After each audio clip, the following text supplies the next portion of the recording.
Good evening. This is Nicolette Kewins with an urgent news update.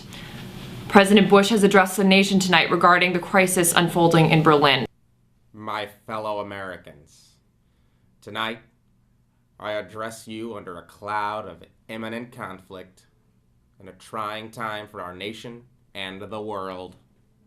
We can also confirm tonight that in contravention of international treaties and political norms, that the Soviet military has initiated a blockade of West Berlin. This administration, as we promised in our inauguration, has maintained a vigilant but diplomatic engagement with the Soviet and other communist governments in an effort to establish an era of new stability for the world. Over the past decade, we have negotiated in good faith with Chairman Gorbachev and the like-minded reformers throughout Europe to bring the promise of peace to a reality.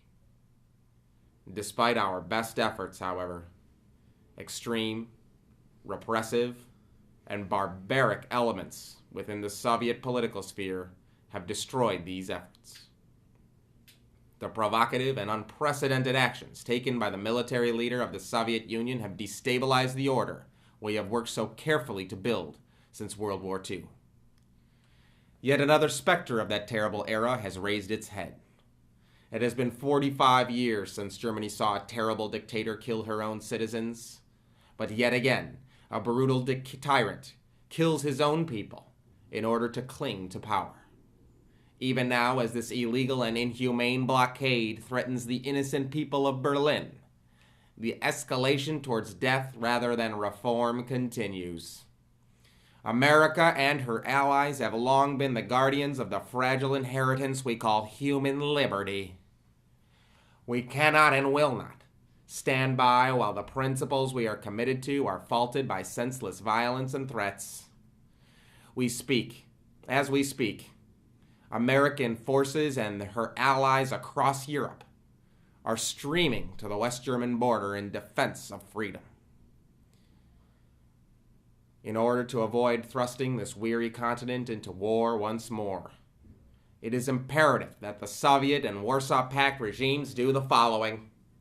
First, the USSR and Warsaw Pact must immediately and without condition withdraw from the German border and reopen the city of Berlin. Secondly, the USSR must reverse the aggressive placement and deployment of nuclear ballistic missiles in Europe since the start of this crisis. Third, the Soviet Union must reestablish normal communications with the international community and guarantee the safety of Mikhail Gorbachev. If these conditions are not met, immediate and terrible war will be rained upon them. To the people of Berlin, you and those protesting at the Berlin Wall represent the vanguard of freedom today. The world needs you to remain resolute in the face of tyranny and know that help is on the way. And those soldiers of Soviet and Warsaw Pact militaries that are being asked to fire on their own people, I heed you. Don't give yourselves to these unnatural men, machine men with machine minds and machine hearts. You are not machines. You are not cattle. You are men. You have the love of humanity in your hearts. You don't hate. Only the unloved hate. Only the unloved and the unnatural. Don't fight for slavery. Fight for liberty.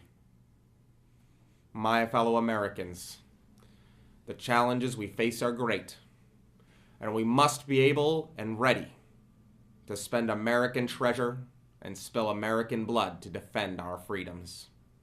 But the arsenal of democracy cannot and will not fail.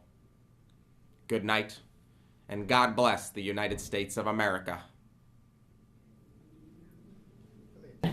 The president's speech was in response to East German and Warsaw Pact troops blockading the city of Berlin.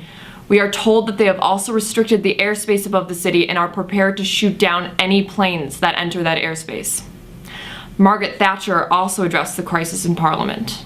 What I I have had with full legal authority. I have made the position clear, and I do not think there's anything further I can add. I am not prepared for those reasons to limit our legitimate freedom of action. Mr. Speaker, such a man must be stopped, and we shall persevere until he is. We have also received a videotape smuggled out of East Berlin. The tape shows the Stasi shooting civilians at close range as they tried to escape over the wall.